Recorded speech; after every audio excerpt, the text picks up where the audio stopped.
Hi student, अस्सलाम वालेकुम। हमारा आज का जो टॉपिक है वो है सेल वॉल। तो हम सेल वॉल के जो हैं कुछ कैरेक्टर्स को स्टडी करेंगे। इसमें सबसे पहले हम सेल वॉल के इंट्रोडक्शन को स्टडी करेंगे। इंट्रोडक्शन के बाद हम जो है फिर इसकी सेल वॉल की फॉर्मेशन को देखेंगे और फॉर्मेशन के बाद हमारे पास 2 डिफरेंट टाइप्स के सेल्स हैं, जिसमें कुछ प्रो कैरियोटिक सेल्स हैं उनको देखेंगे और उसके बाद जो है यू कैरियोटिक सेल्स उनकी स्टडी करेंगे और लास्ट पे हम देखेंगे सेल वॉल के फंक्शंस को। तो सबसे पहले हम सेल वॉल को स्टार्ट करते हैं कि सेल वॉल जो है ये बेसिकली है क्या। तो जैसा कि हमारे पास ये जो मैंने टॉपिक लिखा हुआ है सेल वॉल, तो सेल वॉल में सबसे पहले हम इसका इंट्रोडक्शन देखते हैं कि इसका इंट्रोडक्शन क्या है। तो स्टूडेंट्स, आप तमाम को ये पता है कि जब भी आप किसी भी चीज़ का इंट्रोडक्शन स्टार्ट करते हैं तो सबसे पहले आप उसकी डिस्कवरी को स्टार्ट करते हैं। तो इसका मतलब है कि हम सेल वॉल की डिस्कवरी को देखते हैं। 1665 में एक साइंटिस्ट था जिसका नेम था रॉबर्ट हुक। ये जो साइंटिस्ट रॉबर्ट हुक था, इसने 1665 में एक कंपाउंड माइक्रोस्कोप बनाई। जब इसने कंपाउंड माइक्रोस्कोप बनाई तो उसमें यह क्या देखता है कि कुछ डेड वुड सेल, कुछ डेड जो हैं वुड सेल थे जिसको हम कार्क सेल भी कहते हैं, इसने वो माइक्रोस्कोप के नीचे रखने के बाद जब उसकी स्टडी की तो इसने सेल को डिस्कवर किया और सेल के साथ उसी टाइम एट दिस स्पॉट इसने जो है वो सेल वॉल को भी डिस्कवर किया और अपनी जो बहुत उसकी मशहूर जो रिसर्च है माइक्रोग्राफिया, उसके अंदर इसने सेल वॉल को पब्लिश भी किया। तो ऐसे सेल वॉल की डिस्कवरी के बाद नेक्स्ट जो है हम देखते हैं कि सेल वॉल जो है ये प्रेजेंट कहाँ पे होती है। जैसा कि स्टूडेंट्स हमारे पास डिफरेंट टाइप्स के सेल्स हैं, बैक्टीरिया के सेल हैं, उसके बाद एल्गी के सेल हैं, फंजाई के सेल हैं और प्लांट सेल्स हैं। ये जितने भी सेल्स हैं इन तमाम में सेल वॉल पाई जाती है और ये आउटर मोस्ट बाउंड्री है, ये सेल के सबसे बाहर पाई जाती है, इसीलिए इसको outermost boundary of the cell भी कहते हैं। ये हमारे पास सेल वॉल का इंट्रोडक्शन था। सेल वॉल के इंट्रोडक्शन के बाद हमारे पास 2 तरह के सेल्स हैं। कुछ ऐसे हैं जिसको हम बोलते हैं प्रो कैरियोटिक सेल्स और कुछ ऐसे हैं जिसको हम कहते हैं यू कैरियोटिक सेल्स। तो स्टूडेंट्स यहाँ पे प्रो कैरियोटिक सेल और यू कैरियोटिक सेल्स की एक्सप्लेनेशन तो मैं नहीं कर रहा क्योंकि ये हमारा प्रीवियस लेक्चर है। ये आपने प्रीवियस लेक्चर में पढ़ा हुआ है कि प्रो कैरियोटिक सेल और यू में डिफरेंस क्या है। यहाँ पे जस्ट मैं एक चीज बताऊंगा कि जो प्रो कैरियोटिक सेल्स हैं इनके अंदर आते हैं बैक्टीरिया और बैक्टीरिया की सेल वॉल जो है वो बनी होती है पेप्टाइडोग्लाइकेन। पेप्टाइडोग्लाइकेन के अलावा इनकी सेल वॉल में म्यूरिन भी पाई जाती है। म्यूरिन के अलावा टिकोइक एसिड, लिपोटिकोइक एसिड्स, ये तमाम कॉन्स्टिट्यूएंट्स कंपोनेंट जो हैं वो बैक्टीरिया की सेल वॉल में पाया जाता है, लेकिन जो इसका मेन कंपोनेंट है वो है पेप्टाइडोग्लाइकेन। जो पेप्टाइडोग्लाइकेन है, अगर आप पेप्टाइड को देखें तो इसका मतलब होता है अमाइन और ग्लाइकेन का मतलब होता है शुगर। तो ये जो पेप्टाइडोग्लाइकेन है ये अमाइन मीन अमाइनो एसिड जो है वो पाए जाते हैं प्रोटीन में और शुगर पाई जाती है कार्बोहाइड्रेट के अंदर।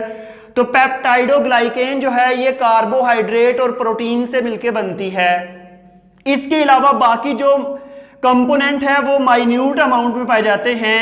तो यहां पे स्टूडेंट्स एक चीज ध्यान में रखनी है, कुछ ऐसे बैक्टीरिया हैं जैसा कि माइकोप्लाज्मा, ये एक ऐसा बैक्टीरिया है जिसमें सेल वॉल नहीं होती। एमसीक्यूज ये ध्यान में रखना है कि माइकोप्लाज्मा एक ऐसा बैक्टीरिया है जिसके अंदर सेल वॉल नहीं पाई जाती। तो हमारे पास प्रो कैरियोटिक सेल्स के बाद फॉर्मेशन आता है, लेकिन फॉर्मेशन को मैं बाद में डिस्कस करता हूं, पहले मैं यू कैरियोटिक सेल्स की बात करता हूं। तो सेल वॉल में जब आप यू कैरियोटिक सेल्स की बात करनी है तो यू कैरियोटिक सेल्स को फर्दर मैंने 4 पॉइंट्स में डिवाइड किया है। पहला है एल्गी, उसके बाद है फंजाई, उसके बाद है प्लांट्स और लास्ट पे है एनिमल्स। तो ये जो हमारे पास 4 तरह के organism, algae, fungi, plants, animals जो हैं, इनमें से जो पहले ये चारों के चारों यू कैरियोटिक्स हैं, ये चारों के चारों यू कैरियोट्स होते हैं, लेकिन इसमें से जो पहले 3 हैं algae, fungi and plant cell जो हैं, जस्ट इनके अंदर सेल वॉल पाई जाती है, बाकी जो है उनके अंदर सेल वॉल नहीं होती। तो हमारे पास यहां पे जो एल्गी है, अगर आप एल्गी को देखें तो एल्गी की सेल वॉल में मेन सेलुलोज होता है, सेलुलोज के अलावा मानोज, मानोज के अलावा ग्लैक्टोज, ग्लैक्टोज के साथ ट्रिहालोज, वो तमाम के तमाम जो हैं वो स्मॉल अमाउंट में पाए जाते हैं। इसके अंदर वो जितने भी कॉन्स्टिट्यूएंट्स हैं। तो यहां पे अगर हम एल्गी की बात करें तो ये मैंने एक डायग्राम ड्रॉ की हुई है एल्गी की, ये तस्बीह के दानों की तरह की है, ये बीडल लाइक है। अगर आप इसको देखें तो इसको ये एल्गी की एक एग्जांपल है जिसको हम बोलते हैं स्पायरोजायरा। अब ये स्पायरोजायरा है क्या? अक्सर आप जब फ्रेश वाटर इकोसिस्टम की स्टडी करें, उसके अंदर जितने भी हमारे पास रिवर्स हैं, पॉन्ड्स, लेक्स, ये जितने भी फ्रेश वाटर इकोसिस्टम होता है, इनके अंदर अक्सर हमें देखने में मिलता है कि काफी लॉन्ग लॉन्ग थ्रेड की तरह के जाले से होते हैं। उनको हम बेसिकली कहते हैं एल्गी। वो ग्रीन कलर का स्ट्रक्चर्स होता है। बहुत से आप में से स्टूडेंट्स ऐसे होंगे जिन्होंने इसको स्टडी भी किया है और इसको ऑब्जर्व भी किया है। जब भी हम इसको देखते हैं तो इसकी सेल वॉल जो है वो बनी होती है सेलुलोज, मानोज, ट्रिहालोज एंड ग्लैक्टोज की। उसके बाद जब हम फंजाई की बात करें तो ये जो डायग्राम आपको नजर आ रही है ये हमारे पास फंजाई की है। फंजाई अक्सर जो है आप देखते हैं कि डेड ऑर्गेनिक मैटर के ऊपर ग्रो करती है, जिसको हम उर्दू में खंबी कहते हैं, इसको हम इंग्लिश में मशरूम कहते हैं। इसकी सेल जितने भी हैं उनके बाहर भी सेल वॉल पाई जाती है। इसकी सेल वॉल जो है वो बनी होती है काइटन की। काइटन के अलावा जो है इसकी सेल वॉल में और भी चीजें मौजूद होती हैं। काइटन एक ऐसा कार्बोहाइड्रेट है जिसके अंदर नाइट्रोजन पाया जाता है, इसलिए ये एमसीक्यू याद रखना है कि कुछ ऐसे कार्बोहाइड्रेट्स भी होते हैं जिसके अंदर नाइट्रोजन मौजूद है। तो उसमें से हमारे पास एक काइटन इसकी जो है अलाइव एग्जांपल वो आपके पास मौजूद है जी। आगे यूकैरियोटिक सेल्स में नेक्स्ट हमारे पास है प्लांट्स, जिसकी हमने डिटेल में स्टडी करनी है, जिसके बारे में हमने अच्छी तरह जानना है। जब भी आप प्लांट्स को देखते हैं तो प्लांट्स की जो सेल वॉल है उसको फर्दर हम 3 लेयर्स में डिवाइड करते हैं। यहां पे मेरे पास ये 2 सेल्स हैं, एक सेल ए और एक सेल बी। अगर आप गौर से इसको देखें तो ये जो 2 सेल्स हैं इनके बाहर मैंने एक रेड कलर की लाइन लगाई हुई है जिसको हम बोलते हैं प्राइमरी वॉल। गौर से सुनना है, ये रेड के अंदर वाली साइड पे जो हमारे पास ब्लू कलर की लेयर है इसको हम बोलते हैं सेकेंडरी वॉल। इसी तरह इस सेल में भी रेड वाली प्राइमरी और उसके अंदर सेकेंडरी। अब रेड 2 सेल्स की जो रेड है इनके दरमियान एक वाइट कलर की लेयर है। ये जो वाइट लेयर है पूरे सेल्स के बाहर, इसको हम बोलते हैं मिडल लैमेला। ये तीनों लेयर जब आपस में मिलती हैं तो ये तीनों मिलकर कहलाती हैं सेल वॉल। प्लांट की बॉडी के अंदर सबसे बाहर फिर मिडल लैमेला हुई, मिडल लैमेला के अंदर प्राइमरी वॉल, प्राइमरी वॉल के अंदर सेकेंडरी वॉल। तो यहां पे अब हम तीनों की कंपोजिशन को देख लेते हैं कि तीनों की कंपोजिशन क्या है। जो प्राइमरी वॉल है ये बनी होती है सेलुलोज, हेमी सेलुलोज और पैक्टिन। अंडरस्टैंड? एमसीक्यूज भी ध्यान में रखना है कि प्राइमरी वॉल जो है उसके अंदर कौन कौन से केमिकल पाए जाते हैं। उसमें सेलुलोज है, हेमी सेलुलोज है और पैक्टिन है। यहां पे स्टूडेंट्स एक एमसीक्यू ध्यान में रखना है कि ये जो हमारे पास सेलुलोज है ना, ये आपकी नेचर में सबसे अबंडेंट अमाउंट में है, सबसे ज्यादा पाया जाता है जो सेलुलोज है। ये प्राइमरी वॉल की कंपोजिशन है। प्राइमरी यहां पे मैंने रेड से शो की हुई है। प्राइमरी से अंदर अगर आप ब्लू की तरफ जाएं तो ये जो ब्लू है इसको हम बोलते हैं सेकेंडरी वॉल। सेकेंडरी वॉल में ये तीनों ऊपर वाले कंपोनेंट सेलुलोज, हेमी सेलुलोज और पैक्टिन तो मौजूद है, लेकिन इसके अलावा इसके अंदर कुछ ऐसे कॉन्स्टिट्यूएंट भी मौजूद होते हैं जो प्राइमरी वॉल के अंदर नहीं होते। वो कौन कौन से हैं? वो लिग्निन है, वैक्स है, साल्ट है, सिलिका है और क्यूटिन है। तो ये जो आपके पास लिग्निन है ये सेकेंडरी वॉल का मेन कंपोनेंट है। और पूरी वर्ल्ड में सेकंड नंबर पे पाया जाने वाला ये केमिकल्स है, ये कार्बोहाइड्रेट जो सेकंड नंबर पे पाया जाता है। अब cellulose, hemicellulose, pectin, lignin, waxes, ये जितने भी हैं इनकी डिटेल, इनके केमिकल फार्मूलाज, इनके स्ट्रक्चरल फार्मूलाज हम जो है वो बायोलॉजिकल मॉलिक्यूल्स के अंदर इंशाल्लाह उनको कुछ स्टडी करेंगे। तो यहां पे हमारे पास एक लेयर रह गई है जिसको हम कहते हैं मिडल एमिला। मिडल एमिला सबसे बाहर वाली लेयर होती है सेल वॉल की, और मिडल एमिला बनी होती है पैक्टिन की, और ये जो पैक्टिन है इसकी होती है स्टिकी नेचर।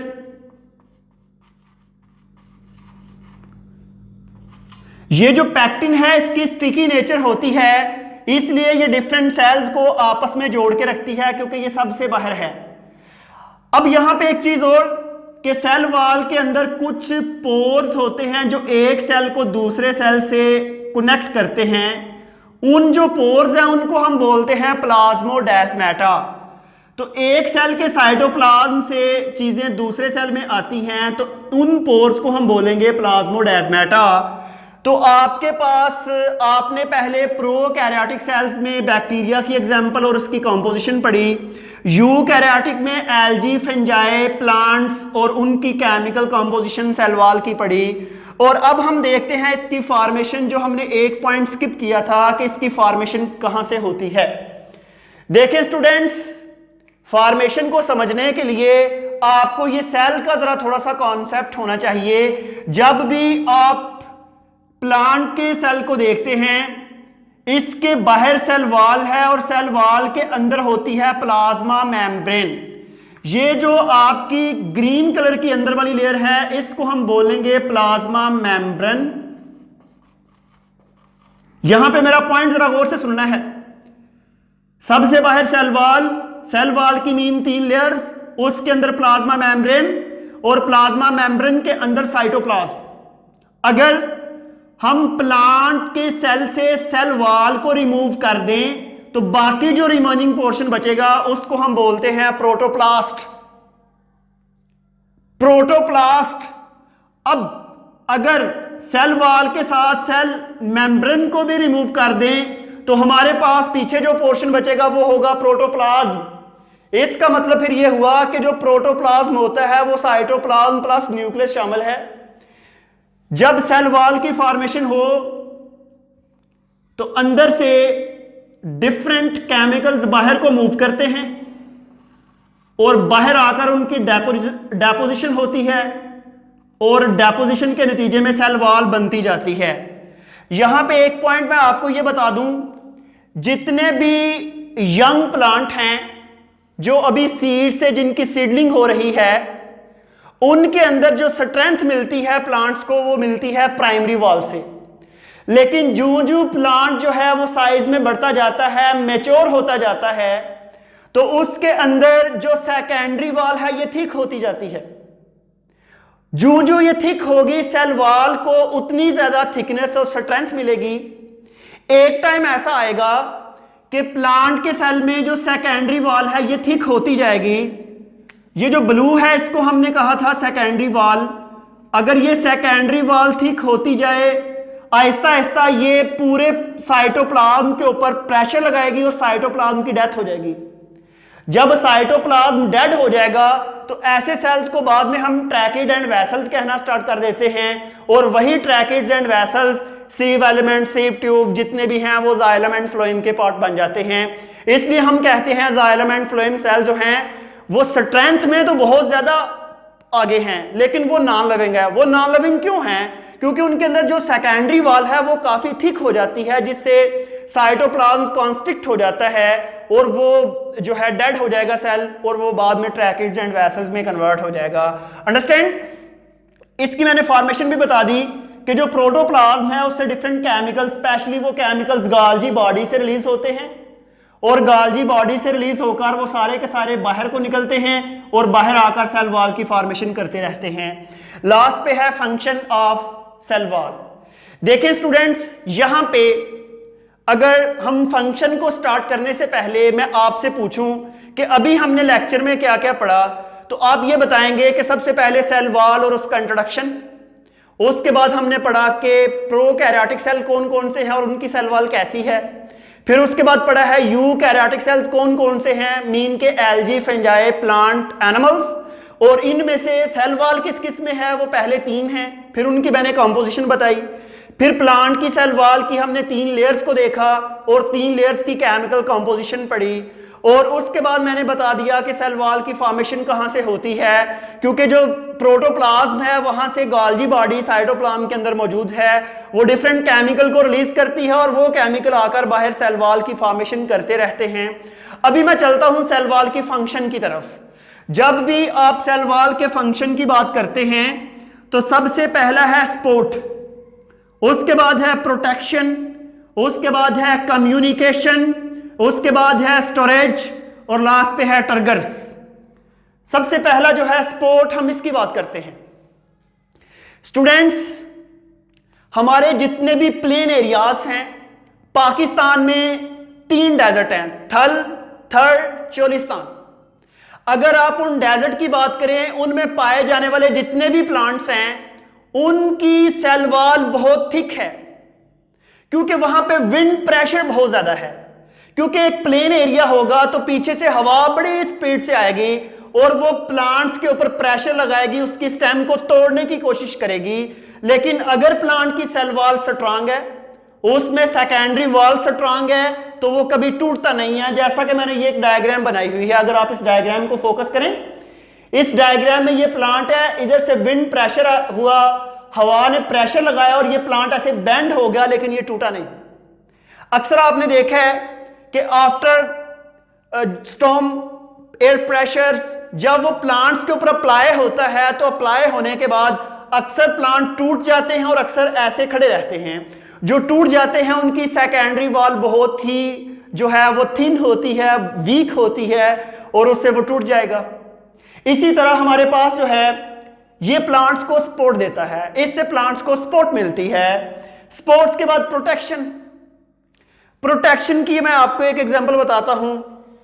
अक्सर जो है बच्चे क्या करते हैं कि एक प्लांट है, उसके ऐसे ट्विग, टहनी को ऐसे तोड़ दिया, या उनके हाथ में कोई ऐसा एग्रीकल्चरल इंस्ट्रूमेंट है, वो ऐसे उसको कट लगा देंगे। जब वो ये एक प्लांट की स्टेम है, जब यहां से इसको कट लगाएंगे, कट लगाने से उस प्लांट की स्टेम से लैटेक्स तो रिलीज होगा, लेकिन क्या होगा कि बाहर से किसी भी माइक्रो ऑर्गेनिज्म को अटैक करने का मौका मिलेगा। वहां से वायरस अटैक कर सकते हैं, वहां से बैक्टीरिया अटैक कर सकते हैं। स्पेशली आपने वो सुना भी होगा, बल्कि कभी पढ़ा होगा, एक डिजीज है जिसको हम कैंकर कहते हैं। ये जो कैंकर डिजीज है ये बेसिकली होती है सिट्रस प्लांट के अंदर।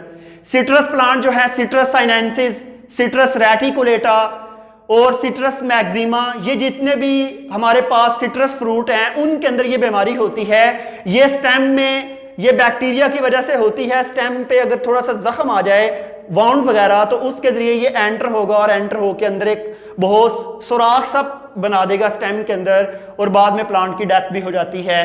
तो इसलिए सेल वॉल प्लांट को प्रोटेक्शन देती है माइक्रो ऑर्गेनिज्म से, पैथोजन से और बेशुमार इन्वेडर से। उसके बाद है कम्युनिकेशन। जैसा कि इस डायग्राम के अंदर मैंने एक चीज एक्सप्लेन की थी कि 2 सेल हैं, उनकी सेल वॉल के दरमियान जो सुराख है जिसको हम प्लाज्मोडेस्माटा कहते हैं, उसके जरिए हमारे पास एक चीज, एक केमिकल एक साइटोप्लाज्म से मूव करके प्लाज्मोडेस्माटा के जरिए दूसरे में चला जाता है। ये जो है सेल की है कम्युनिकेशन। और लास्ट पे है स्टोरेज। ये बड़ा इंपॉर्टेंट पॉइंट है स्टोरेज का। सेल वॉल भी स्टोर करती है। हमने पढ़ा, ये तो हमें समझ आती है कि जी सेल के अंदर वैक्यूल में फूड स्टोर होती है, साइटोप्लाज्म में स्टोर होती है, लेकिन प्लांट्स के अंदर, एल्गी के अंदर, फंजाई के अंदर, सेल वॉल के अंदर फूड स्टोर होती है ग्लूकोज की फॉर्म में। क्योंकि स्टूडेंट आपको पता है, अगर सेलुलोज की कंपोजिशन देखें तो वो भी ग्लूकोज से बनी होती है। हेमी सेलुलोज की देखें तो उसमें भी ग्लूकोज है। काइटन देखें तो उसमें भी ग्लूकोज है। पेप्टाइडोग्लाइकेन देखें तो उसमें भी आपके पास जो कार्बोहाइड्रेट मौजूद हैं। तो ये जो हमारे पास तीनों चारों ऑर्गेनिज्म जिनमें सेल वॉल पाई जाती है, उनमें ग्लूकोज सेलुलोज की फॉर्म में स्टोर होता रहता है। बाद में अगर प्लांट को जरूरत पड़े ग्लूकोज की, उसी सेल वॉल से सेलुलोज से कन्वर्ट होती है, breakdown of cellulose convert into glucose, और वो ग्लूकोज साइटोप्लाज्म में जाके एरोबिक रेस्पिरेशन में यूज होगा और सेल में जिस जिस जगह पे उसकी जरूरत है वो इस्तेमाल होता है। स्टोरेज के बाद हमारे पास है टर्गर प्रेशर। टर्गर प्रेशर क्या है? अक्सर आपने देखा हमारे पास समर सीजन में अगर आप कोई सीड की स्वाइंग करते हैं, उसके रेडिकल से रूट निकले, प्लोम्यूल से शूट, और अगर सनी डेज है, सनी डेज में क्या होगा कि वो जो उसका जो ऊपर वाला यंग स्टेम है वो वैसे मुरझा जाएगा, वो विल्ट हो जाएगा। जब वो विल्ट होगा तो बेसिकली उसमें क्या होता है, टर्जिडिटी कम हो जाती है, और अगर आप दोबारा उसको पानी देंगे उसमें टर्गर प्रेशर इंक्रीज होगा और वो दोबारा अपनी असल हालत में आ जाएगा। तो ये बेसिकली है सेल वॉल का कमाल। और सेल वॉल के साथ साथ इसमें वैक्यूल का भी बड़ा रोल प्ले है, लेकिन वैक्यूल का जो टॉपिक है ये उस टॉपिक में हम इसका पढ़ेंगे। लेकिन यहां पे मैं आपको बता दिया कि सेल वॉल भी टर्गर प्रेशर में बड़ा पार्टिसिपेट करती है। अब यहां पे एक चीज है, ये आपको एक ये डायग्राम नजर आ रही है, ये क्या है? सेल वॉल की इतनी पावर, सेल वॉल की इतनी स्ट्रेंथ देखने के बाद बहुत से बोटैनिस्ट जो प्लांट स्टडी करते हैं उन्होंने सेल वॉल की अल्ट्रा स्ट्रक्चर स्टडी की। जब उन्होंने सेल वॉल की अल्ट्रा स्ट्रक्चर स्टडी की अंडर कंपाउंड माइक्रोस्कोप, तो उन्होंने क्या देखा कि जब इस सेल वॉल की ये जो बाहर वाली 3 लेयर्स हैं, इनको जब कंपाउंड माइक्रोस्कोप में रख के देखा तो क्या देखते हैं कि इसके अंदर सेलुलोज के बहुत लंबे लंबे फाइबर हैं। सेलुलोज के जो लंबे लंबे फाइबर हैं वो एक दूसरे के ऊपर 90 एंगल पे अरेंज हैं, और उनके अंदर हाइड्रोजन बॉन्डिंग भी मौजूद है। उसकी वजह से ये आपस में ऐसे पैक्ड हैं, और पैक्ड होने की वजह से बहुत ही स्ट्रेंथ मिलती है इनको, जिससे ये प्लांट को सपोर्ट देते हैं। अगर मैं आपको कहूं कि सेलुलोज क्या है, तो सब बच्चों ने कॉटन देखी होगी, जिसको हम कपास कहते हैं। वो जो कॉटन है उसके जो फाइबर होते हैं वो प्योर सेलुलोज है। इसके अलावा जब हम चावल वगैरह पकाते हैं, वाइट चावल, तो उसमें हमारे पास जो है वो वाइट सा मटेरियल जो निकलता है उसके अंदर सेलुलोज मौजूद होती है। और बेशुमार आपके पास एग्जाम्पल्स हैं जिसमें सेलुलोज होती है। तो आज का हमारा ये एक छोटा सा टॉपिक था जिसमें हमने सेलुलोज वगैरह, सेल वॉल और इसकी कंपोजिशन और ये तमाम चीज़ें पढ़ी। तो इंशाल्लाह अब हम नेक्स्ट लेक्चर में मिलेंगे। आज के लिए थैंक यू।